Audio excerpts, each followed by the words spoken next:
loved ones and the communities who serve them. We're here to give you help, hope, resources, and hopefully show you the positive side. I'm Tony Reinhardt. And I'm Peggy Breda. And welcome to Your Positive Brain. Hi, everyone, and welcome back to The Positive Brain. I feel very fortunate today because we are here with Dawn Renee, and she's the founder of the Traveling Caregiver, which when I first heard this, I was like, what does a traveling caregiver do? But it's actually very exciting. She's a holistic caregiver. She does Reiki and Ayurveda. Did I say it right? Ayurveda. I knew I wasn't going to say it right. You got it. But she kind of got into it because she was kind of struggling with her own health issues. And she wanted to just figure out what was causing her to have illnesses like migraines and allergies. And one of the biggest things I think a lot of us suffer from is autoimmune disease. I think many of us don't even realize that we have those things going on. But anyway, so over the past decade, she is working with holistic nature-based lifestyle approach and has devoted her life to uncovering ways to self-care and healing her own disorders, while holding space for others and helping them find their own recipe for self-care, balance, healing, and hope. And so it kind of fits into really what Tony and I are trying to share with a lot of people, that taking care of yourself and taking care of others work together. But it's our approach in how to do it. So, one of the things that I believe, I know Tony believes as well, is the importance of the mindset of a person. Like when you go into, whether you have an illness or whether you are helping others or whatever it is, your mindset makes a huge difference. Dawn, can you just share a little bit about yourself and how that mindset kind of got you where you are today? Oh my gosh, absolutely. Thanks for having me on. Yes, welcome. I would say that why I'm here in the place I'm in now is basically because of positivity and believing that there was something else out there to help me. And 10 years ago, when I got so sick that I was in bed, couldn't move, my husband had to carry me to the bathroom. He had to carry me to the doctor. Mm-hmm. Literally for 30 days, I was not able to lift my body. Mm. And up until that point, I knew I was dealing with migraines and allergies and chronic fatigue and autoimmune disorder. And at that time, Lyme came into my life.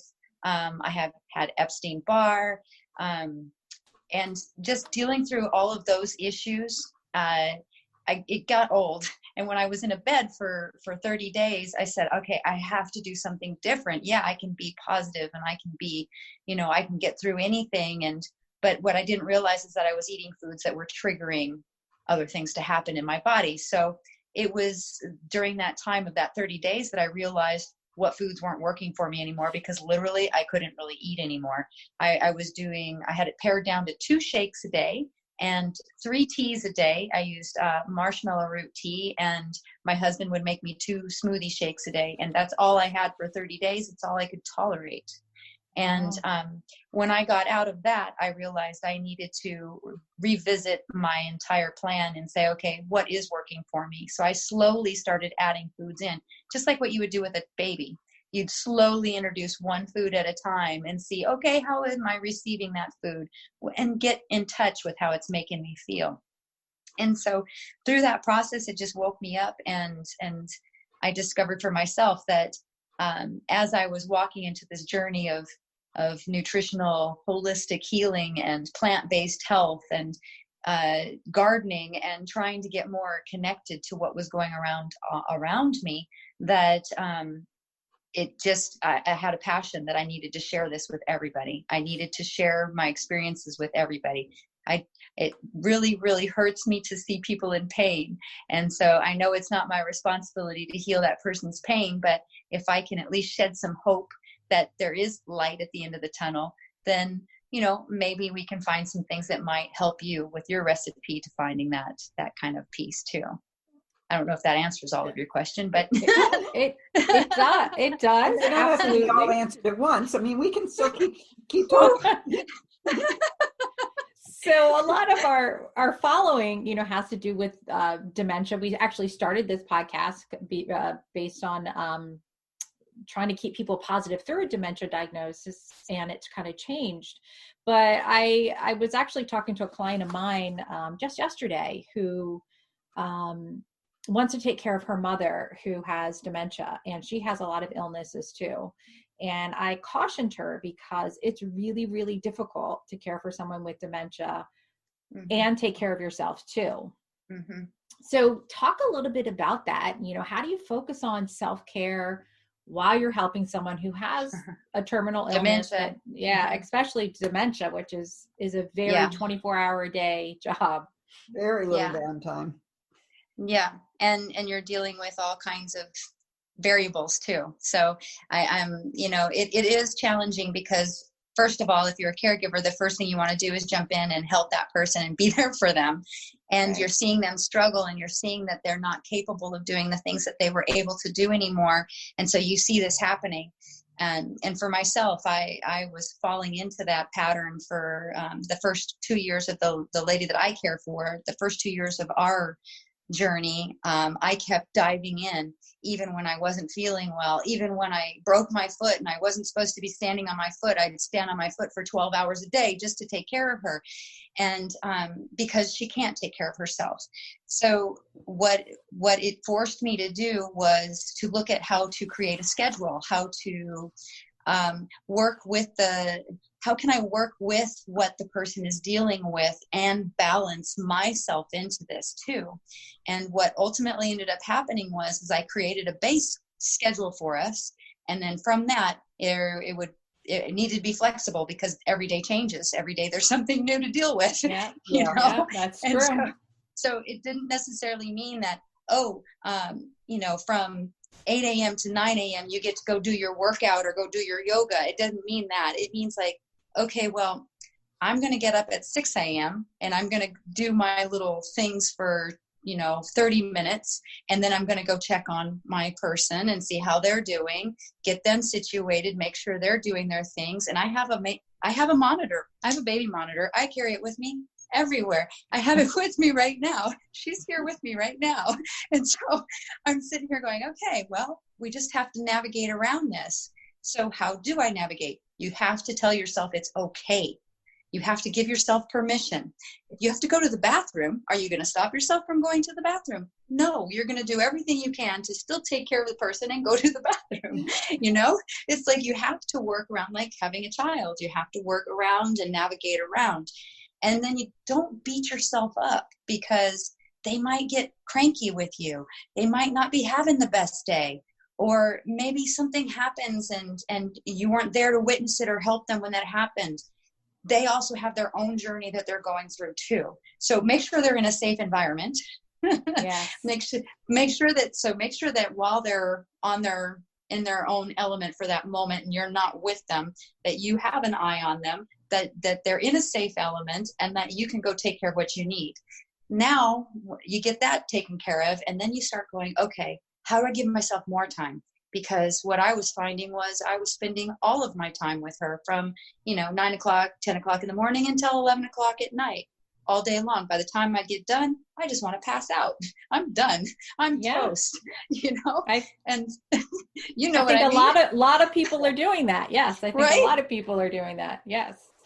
And so you end up just like, okay, so I'm just going to pass out right here. So we have a bed in her room just in case I need to like lay down for a minute so that I can lay there. But what ended up happening was amazing with the schedule, with building this trust, with building kind of an understanding of what the ebb and flows are going to be like, and realizing that there's going to be challenges and daily obstacles and things that you're going to have to be flexible.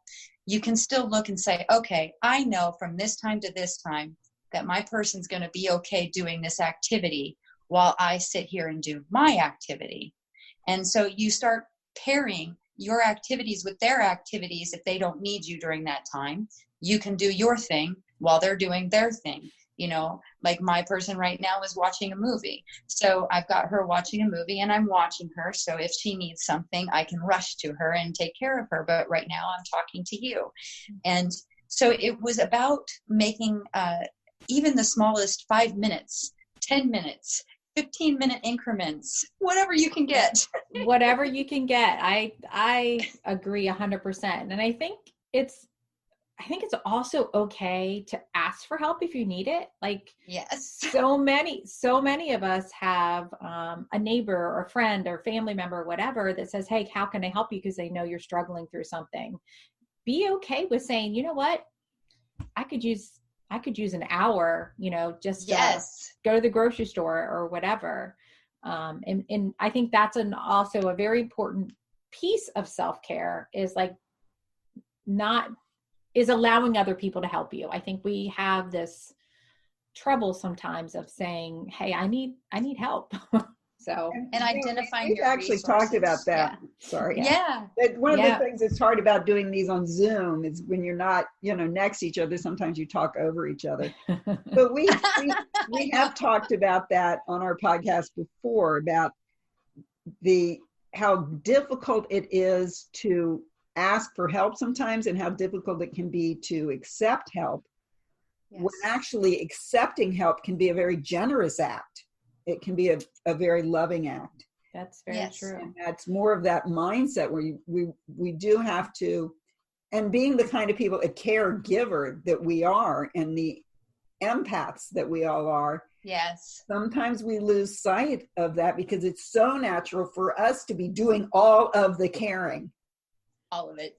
Yeah, it's also a very loving, giving act to let someone else do caring for us. For us, yes. Yeah. 100%. Yeah. So yeah, that's another strategy. That's a gift to someone else. And looking at your resources, because the resources, there's a lot of resources out there. So I keep, people ask me, how do you find help? And you have to identify, what does help mean to you? Does it mean that you have another person that can sit with your person? Or does it mean that you have somebody come in and clean your house for you? Or does it mean somebody's picking up your groceries? Or does it mean somebody's going to go pick up your mail or do some errands for you? What does it look like? And because everybody keeps asking, how do I find the help? And, there are state agencies that if you qualify, you can qualify for caregivers from certain agencies. Certain insurances do have caregiving, or maybe they do a bath. They can do a bath for 2 hours a day or 5 days a week or something like that. So there are those little things that you can look outside of your family and friends or people that you've come to trust and say, where are my other helpers at? And then if that's not working out for you, because people always say, well, what if I don't qualify for the state, help? And what if I don't have insurance that covers caregivers? Well, then you're probably going to have to look at budgeting for care. And, there are ways of hiring caregivers. There are ways of looking at potential people that can come in and be a resource for you. And I always help people try to look at, when they hire a person coming in to be that person for their person, how is that person going to be with that person, right? Because one of my rules was, when I'd have caregivers come in for interviews, I would say to myself, I have a list of criteria questions. And some of the questions I ask specifically just to see the response I'm going to get.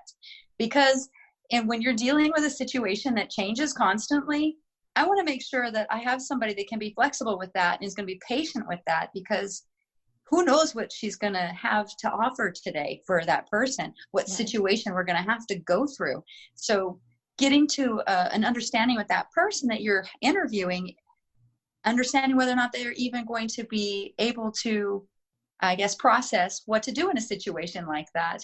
And do they have qualifications? Are they a caregiver? Are they a nurse? Are they new to this? Are they just a loving empath person? All those things. But my number one question is, what do you hope to get out of coming in to caregive for us? And if they say to me hours and money, then I'm like, you might as well leave now. Bye. Because I'm not looking for that person. I'm looking for the person who wants to engage with her consciously, Right. Right. And so, that's not easy for everybody. So it's a great question to ask when you're looking for someone to help someone that you really care about. one of the, just on the topic that we're talking about today, focusing on self-care, I think so many people, especially when you're caring for a loved one, like a spouse or a parent that might have a cognitive decline, it's so hard to think like having a life of your own, and I think, and then when that person passes away and you're no longer focused, your 24-hour-a-day job is no longer there, what do you do then? So how do how do you get your life back, or a life back, when you're engrossed in a 24-hour-a-day job, 7 days a week, 365 days a year? Exactly. And and still have a sense of me, like this is Peggy. I need some of that a little. And I think many of us, not just because we're not caregiving, but because we're all kind of stuck in our houses, kind of hanging out with, our significant others or our families or whatever, that I think some of us are losing kind of who we are, because we're kind of just in the mix. We're forgetting to live. I've been having this conversation with one of my family members actually, and whether it's the quarantine or whether it's this pandemic or dementia or Alzheimer's or ALS or cancer or whatever you're dealing with, there's only one truth, and that we're not entitled to the next breath that we're about to take. We're only entitled to what we have right now. So if we can find a way to maintain the things that bring us joy, like for myself, I have a list of things that bring me joy, and I try really hard to at least hit 5 to 10 of those things every single day, even if it's spread out through the day. So like one of my things is I have to be outside for at least 2 hours, but I obviously can't just go outside for 2 hours. So I will go outside for 20 minutes and then I'll come back in and keep going. And then I'll go back outside for another 20 minutes. And I'll make sure that throughout the day, I get my 2 hours of being outside in and working in the garden, whatever brings you joy, talking to the birds. I love talking to the birds, singing, dancing, reading, doing yoga. These are all things that activities that you can still do if you're caring for somebody, and you don't necessarily have to even leave your house to do any of them. Before the quarantine started, we've been living with this situation for 5.5 years with our person, and to us it's status quo. So it became a question of, how am I going to maintain that joy that I have with the things that I love to do? And it came down to me just saying, you know what? I give myself permission to go read 15 minutes. I give myself permission to go sing at the top of my lungs. I give myself permission to go play in the yard for a minute, and continually just try to say, you know what? I'm enjoying this ride. And even with my person, when I talk to her, it's so funny because she can't speak. And so, but we talk through our eyes and everything. And so I can hear her and feel her energy and her expression that she gives me on her face. And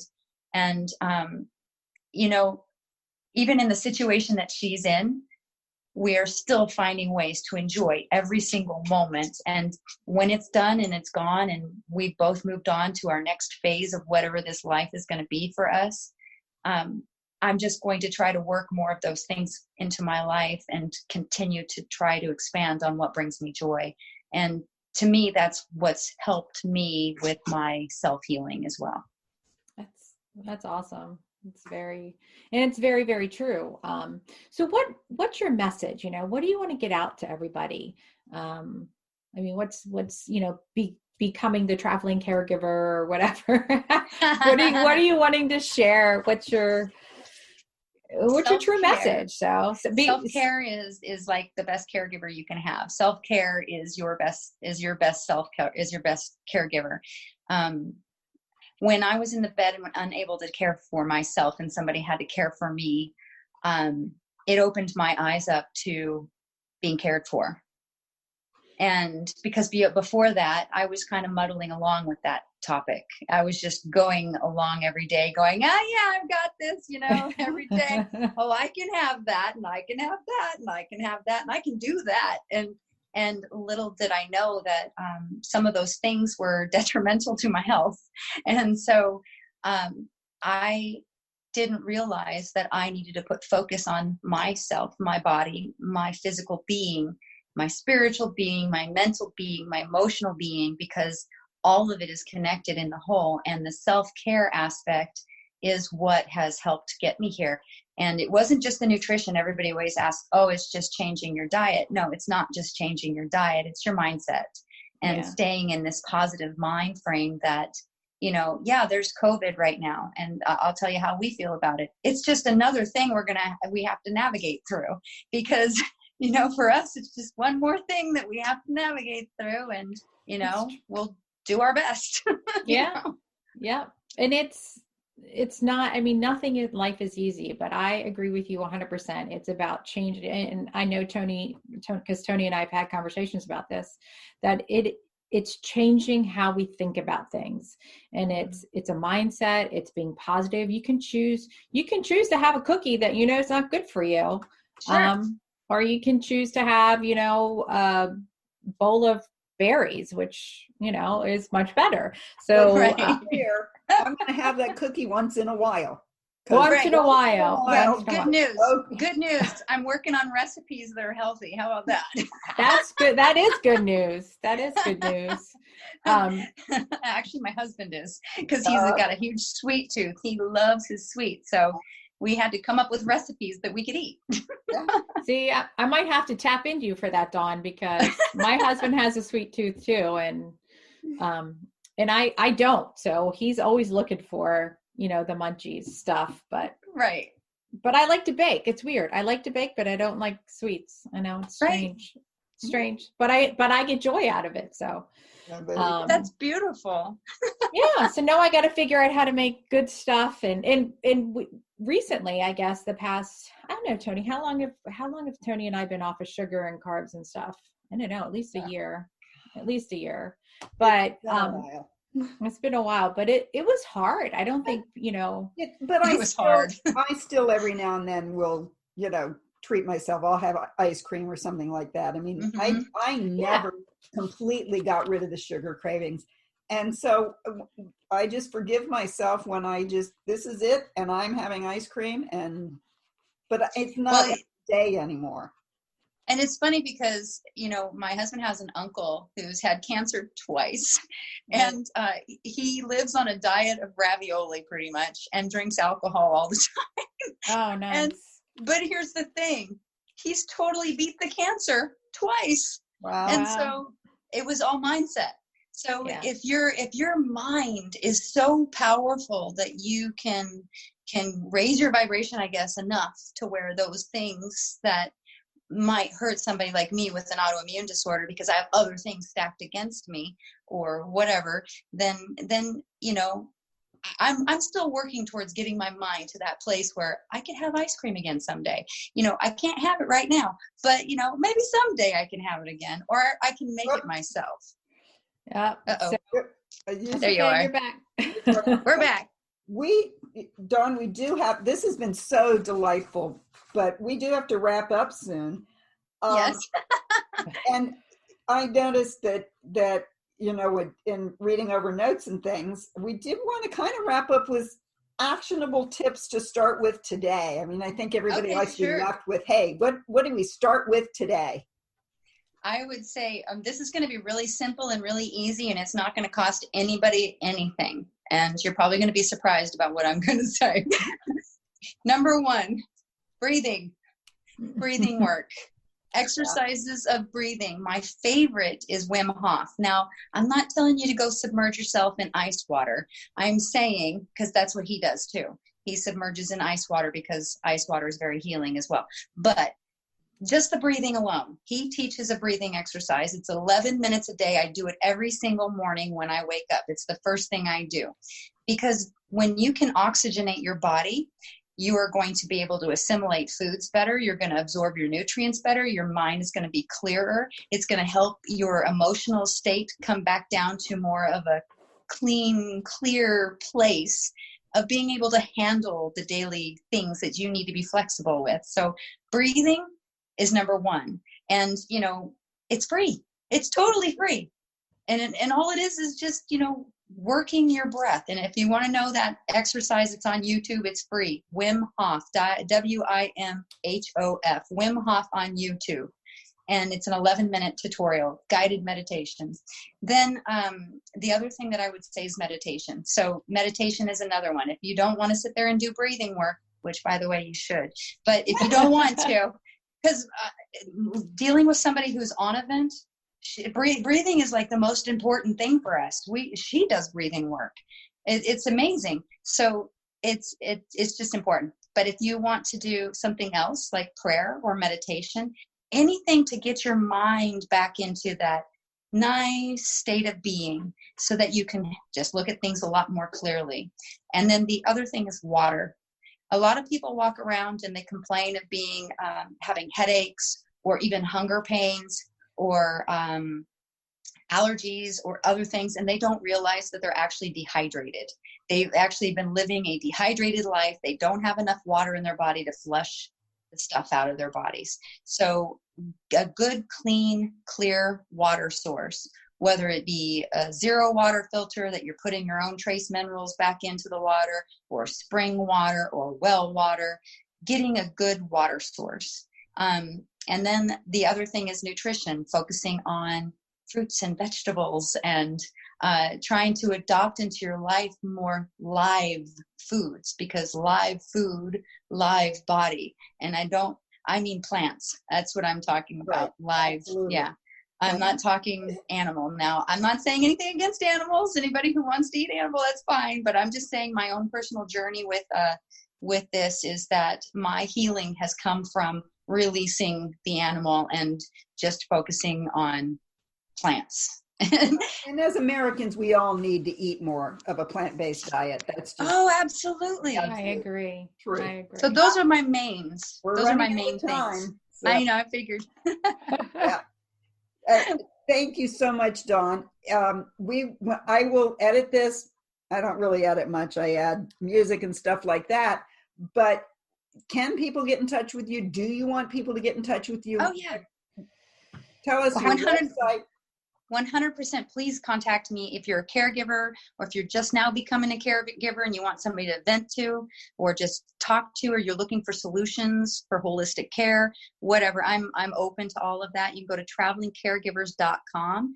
I also have a forum on Facebook group, which you can get from my travelingcaregivers.com. I have an Instagram, Twitter, all of that. You can reach me on all of those platforms, and it's a 1L, Traveling Caregivers with 1L. Cool. So when I post this, I'll make sure that I post that information. So meanwhile, we need to sign off. Thank you. Dawn, thank you. So great nice to meet you. Nice to meet you both. You guys are great. Thank you so much for sharing. Thank you. Thanks.